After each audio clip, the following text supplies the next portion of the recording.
Why point of view?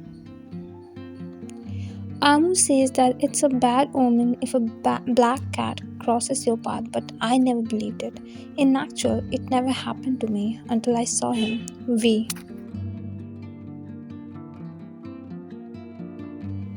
Ruthless, powerful, arrogant, ferocious, and the list goes on. When I first saw him, he reminded me of Byung-ho, but soon enough I realized that Byung-ho was like a child in front of him. Kim Taehyung, aka V, is a real one. He doesn't bully, he haunts. It's been 6 months, and one thing that I learned, especially is not my education, but for my life, that never cross your path with Kim Taehyung or any of his friends. Their darkness will follow you on its own. No matter how much I say I don't fear anybody, but whenever I see his dark, deep eyes, my hand starts shivering. I never want to crawl under his eyesight.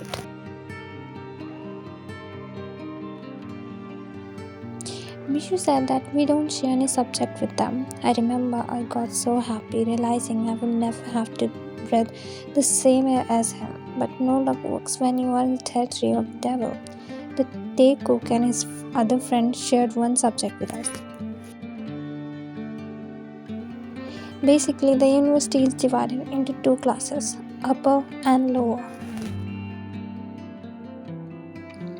And we are smart enough to know where we belong. There are other groups as well who bullies, but it's a relief to say that we are safe. Till now.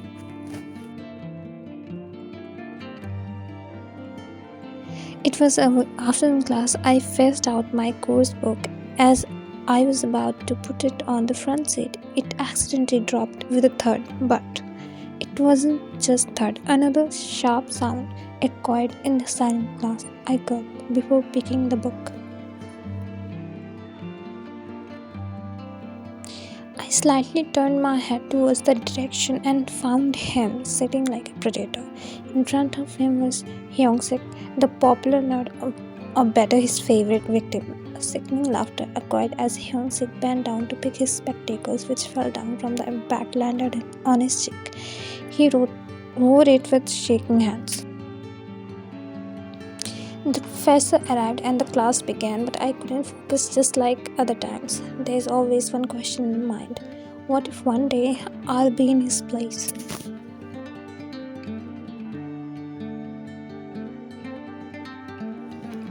Even the mere thought of it dreads me. I don't know what I'll do if such a day comes. Not gonna lie, but I fear them. My bravery facade drops every single time whenever they are near. I felt a nudge from the left, and it was Meshu with the expression, "Focus on the lecture." I nodded. It was going well until a winch of pain caught everyone's attention. We already knew who it was and what exactly would have happened.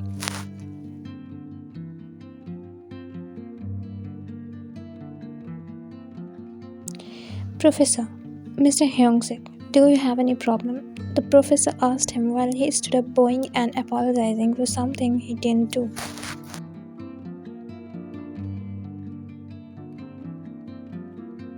Earlier, I used to wonder why the professor won't say anything or try to intervene. Then I discovered that those guys aren't just normal students. The money in their father's bank account is backing them up.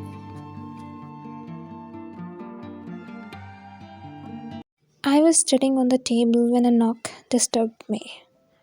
"Ryan, are you awake?" It was my grandfather. Why was he still awake? I opened the door for him, but he shook his head. "Grandfather, I'm going out for a walk. Wanna join me?" I looked at the wall clock. It was 9:23 p.m. I wore my slippers following him outside.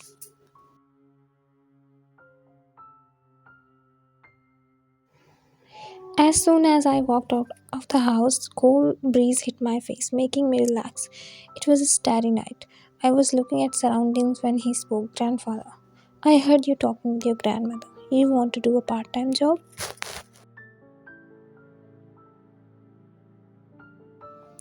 I nodded. "Our financial condition is not that good. Grandpa's pension is somehow not enough. Besides, he's getting very weak day by day." "Wine, I do. I want to help you financially, so I thought.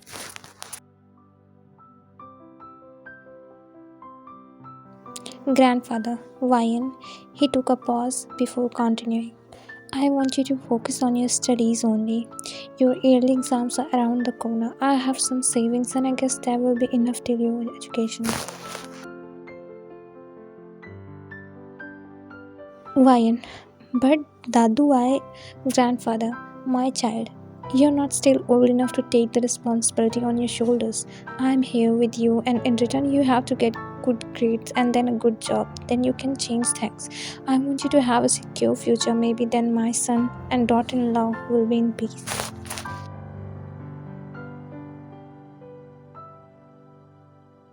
Ryan, Dadu, I intertwined my arms with his as he got emotional. I tried to change the topic to lighten up the mood with something that was actually bothering me for so long. As we turned to go back home, I spoke. Ryan, Dadu, do you remember the guy I told you once? The bully? Grandfather, did he bother you? Ryan, no. Why do you always ask that? I'm just curious. How can a person sleep at night or behave normally, even after knowing that someone is hurt and he is the reason? He looked at me silently.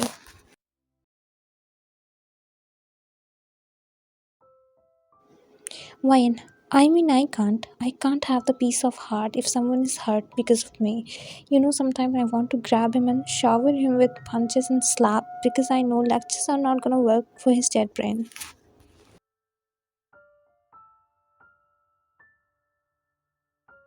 I laughed at my fantasy because I can't even look at his way without my hands shivering in fright. Approaching him is a far dream, or even better, day nightmare. We entered the house. Wishing him good night, I was about to leave for my room when he spoke.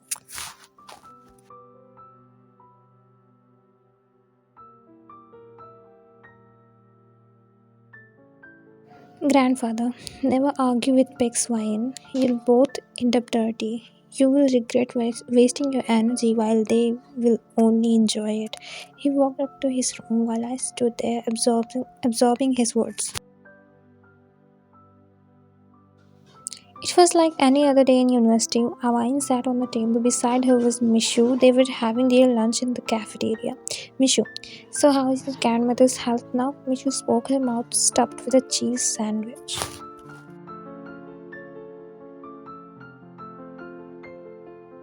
Ryan, she had a fever last night, but by the morning she was doing fine. I spoke, munching on my piece of food. Excuse me, as we were digging in our food, someone approached our table. It was Unsu, and he looked very nervous.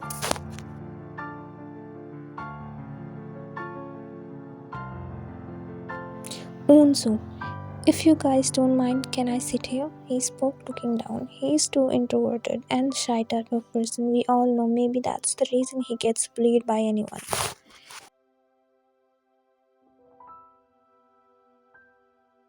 Mishu, Mishu, hey, you can, no need to ask. Mishu put her bag aside from the table, making room for him. I gave him a small smile. Putting his tray of food on the table, he bowed to us, which I felt wasn't necessary, but I think it's in nature. Mishu gave me a side look. I know she felt the same. Unzu, thank you for letting me join. There were no other seats left. Oh no, there were, but they didn't let him. The usually quiet cafeteria was a bit noisy today. Reason? Kim Taehyung's group wasn't present. While eating, I kept stealing the glances of the guy. They call him coward, but for me, he's too innocent and simple.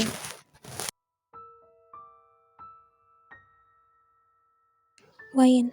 Why are they coming our way? I whispered to Mishu, watching Uni's group approaching our table.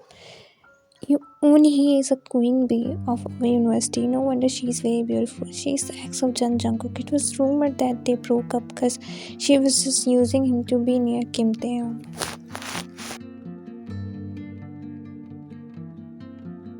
I don't know, but many here ship them. I mean, they both are beautiful and rich. It's a shame for me to admit, but I never saw a man as heavenly gorgeous as him. He hypnotizes, he captivates. His beauty is like a beautiful poetry made made to admire.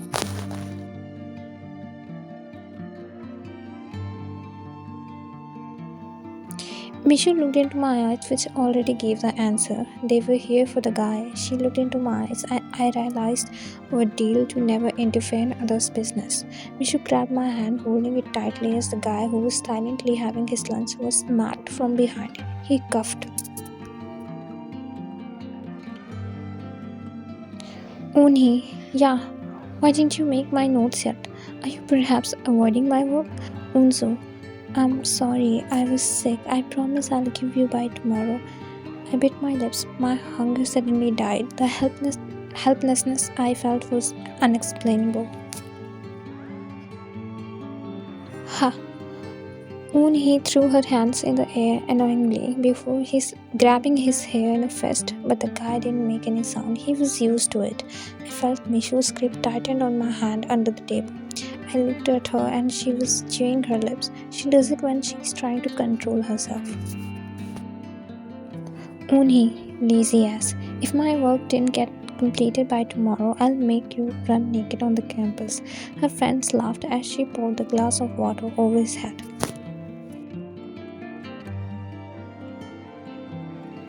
Unhi, oops, I'm sorry. She spoke sarcastically before turning to leave. I felt Mishu's grip loosened on my hand.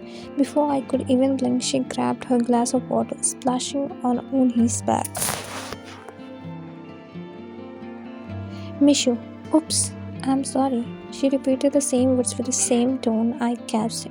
Unhi's face had a shocked expression before they turned into fury.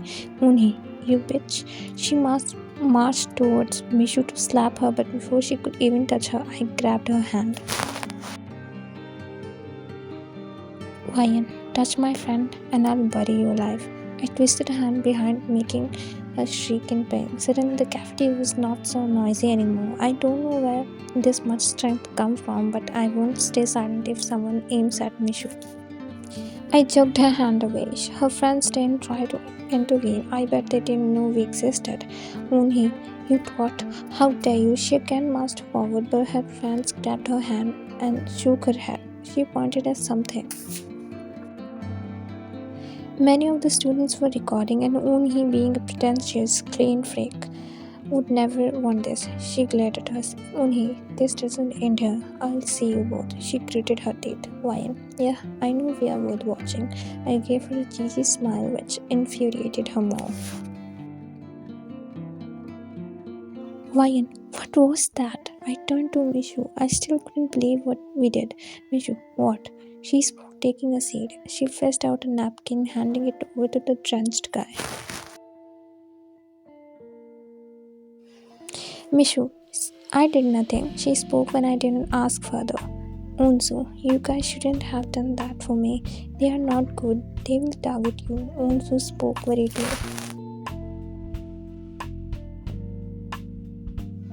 Ryan, what did we do? Did we do anything? I repeated Mishu's word while she rolled her eyes. Mishu, drama queen, she muttered.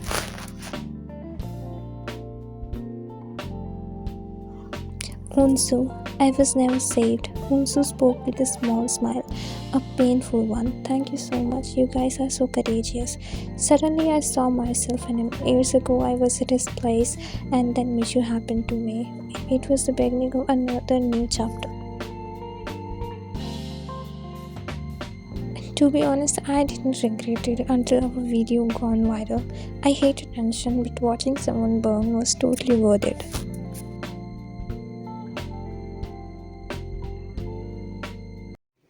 It is said that when everything is going well, the worst happens, and it happened. My grandfather, it was a light headache. He said he's fine, but when we found him, he wasn't breathing. The doctor said everything was normal, no heart attack, no other disease. He just died. I felt like disappearing. Why me? Was taking my pants not enough? Wearing a black dress, I stared at his picture. People were comforting us, saying everything will be fine, but for how long? They will go away, they will move on, they will even forget such a man ever existed. I felt someone side hugging me. was Unsu. I didn't say anything. My throat was dried. My heart was aching. Mishu and Hosak was comforting Ammu. I heard so many time will heal everything at that day. Would time really heal this?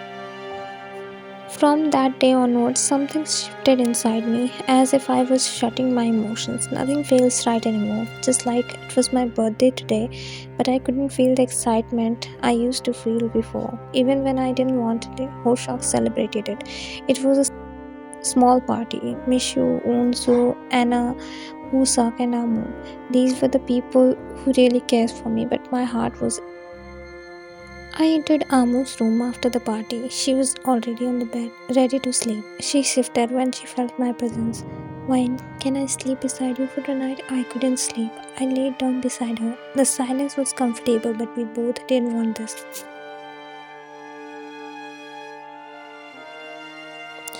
Grandmother, Wine, she whispered my name gently, and I hummed in response.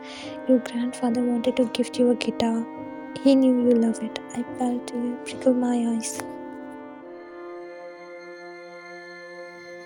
Grandmother, he wanted to surprise you. Her voice wavered with pain. What happened all of a sudden?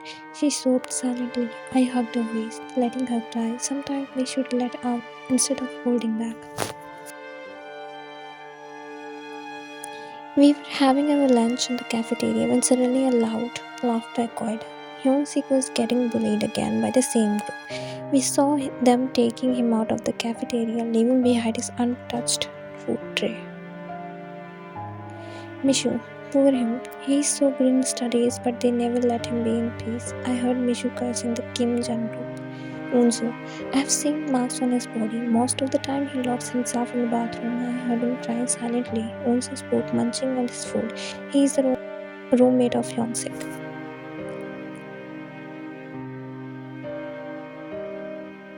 Mishu, Park Jimin is the only sane one in their group.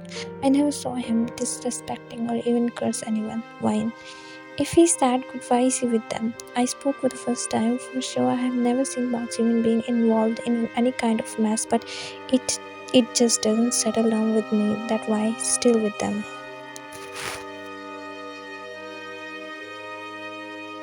Unsu. Oh, I remember Wine. I have talked with my manager. She asked me to bring you with me next time. I nodded my head. An employee quit his job in the convenience store where Unsu works at. I asked him once to let me know. I already talked about this to my grandmother. She agreed as she knows I need space and maybe keeping myself busy in studies and then work may help somehow. Now when my dadu passed away, his pension is half now, which does not fit into our expenses. I need to work, if not for me, then for her, my grandmother.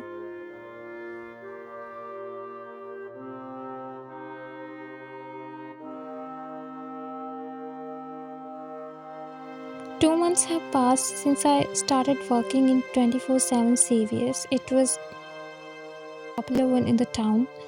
These days, me and Unsu have come closer. Now we know almost everything about each other. I never knew he wanted to become a dancer, well, so he did about my fondness of music.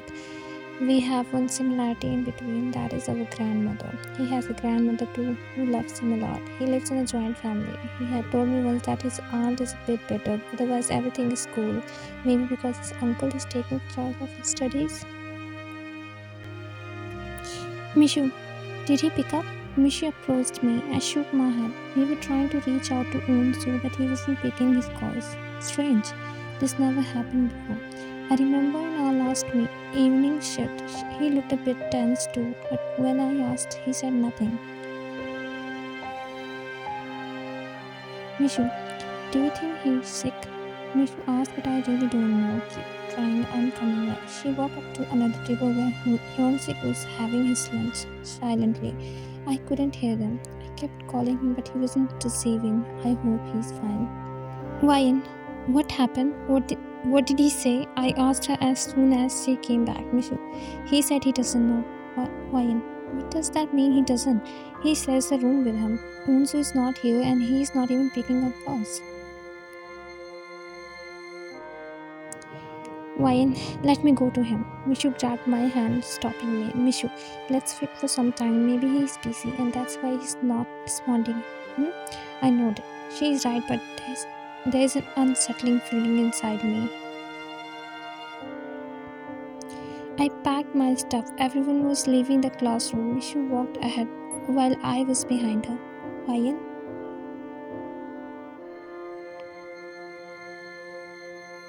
Someone called me in a slow voice from behind. Turning around, we found Hyung Sik standing near his seat. His vacant eyes were set on us. He licked his lip before opening his mouth. Hyung Sik. Unsu. He's. He. Mishu. Excuse me? In which room Mr. Park Unsu is admitted? Mishu asked desperately. The receptionist checked the computer before speaking. Receptionist. Room number 84. As soon as she spoke, we ran to the direction. Hyung-sik was behind us. Opening the door, a gasp left my heart. There he was, lying on the hospital bed, looking completely pale. Mishu walked ahead, but I was tattooed at my place. I felt Hyung-sik's presence behind me. Unsu had and right heel was bandaged. He was wide awake, staring at the ceiling. I couldn't understand anything when we parted our ways after the evening shift. He was doing fine. Then what happened all of a sudden? Hyung said. The doctor said his right leg he was broken. I heard Hyung sit behind me and then felt him walking away. Misha was trying to communicate with him while my brain stopped working. The moment I realized his tongue's impressed.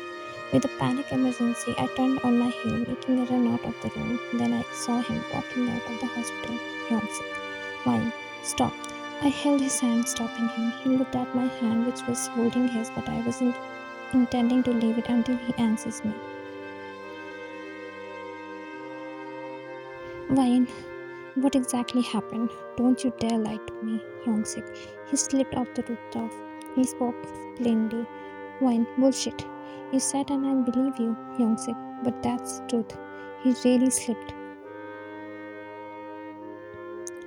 Wine, no, you're hiding something.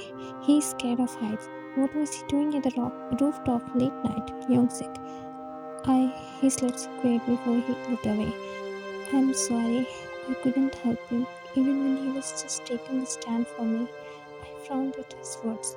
I'm a coward. He removed my grip from before turning to leave. I was just looking down, trying to absorb his words into my numb brain when he spoke slowly. Hyung-sik, it's them. He answered my earlier question. I froze at my spot. Them. I know who he's talking about. Upon entering the room, I found him in a sitting position. Mishu was trying to converse, but he was silent. While Unsu, I called him gently. Mishu made room for me to sit. He tried to smile but couldn't. While, what did they do to you? What happened? Tell us. Don't be silent, please. He had this humorous laugh, tears brimming in his eyes. Mishu frowned at my question. After a long pause, he spoke. Unsu, when I came into the city for the first time, I had so many dreams. I wanted to make many friends, but everyone took advantage of my naiveness. When you guys protected me, I felt peace. A tear dropped down his cheeks, but he didn't wipe it. Unsu, I wanted to do the same. I just wanted to stop them, but I forgot I'm just an ordinary poor guy with no power. He closed his eyes. They are animals, the animals who don't wait for the dark to hunt. I held his hand in mine. Why, Unsu, did they push you? Unsu, no, I slipped. He closed his eyes, letting the tears fall. I couldn't understand what exactly happened, though I didn't want to press the matter further, yet it wasn't enough for my burning heart. Unsu, I'm leaving this university. I dropped his hand with a look of disbelief. Fine. Unsu, Unsu, I don't want to live here anymore. I want to go back to my village. Why? No, you're not going anywhere. We will go to the police. We will complain and Unsu, and then what? Would I get my justice? While the hostel management didn't even make an announcement, I was unconscious, bleeding, but they did nothing. What can we do? It's not in our hands. But Unsu, Ryan, Mishu, I never told you guys, but you both have My sister. So if I say something, will you guys listen? I nodded, so did Mishu. So study and leave this place as soon as possible and never look back. Never meddle in others' business. Mine. Unsu. I spoke and he held my hand with his shivering hand. Unsu, the doctor said I can't dance fine. My dream, everything, everything. He broke down into tears, not holding back anymore. I hugged him tightly as I could. Mishu followed from the other side. Some goodbyes are painful and unforgettable.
To be continued.